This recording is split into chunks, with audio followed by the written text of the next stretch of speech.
નમસ્કાર, જય હિન્દ, જય કિસાન દોસ્તો, હું બ્રિજરાજ સોલંકી. મિત્રો, તાજેતરમાં સમાચાર આવી રહ્યા છે કે મોરબીના જેતપર ગામ ખાતે જે રીતના સુરેન્દ્રનગરના કોંઢની અંદર ખેડૂતો ઉપર દમન ગુજારવામાં આવ્યું, એમની અટકાયત ધરપકડ કરવામાં આવી, એ જ રીતના મોરબીના જેતપર ગામ ખાતે પણ અત્યારે ખેડૂતોની અટકાયતો ચાલુ છે. અમારા આમ આદમી પાર્ટીના નેતા પંકજભાઈ રાણસરિયાની પણ પોલીસે અટકાયત કરી છે.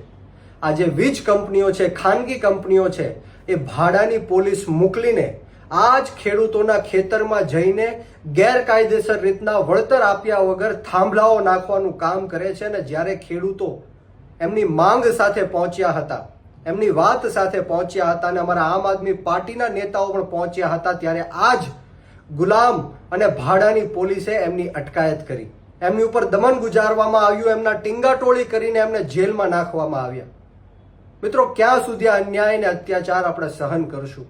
ગુજરાતની અંદર 54 લાખ ખેડૂતો છે. આપણે સૌએ એક સાથે આવીને આમનો મુકાબલો કરવો પડશે.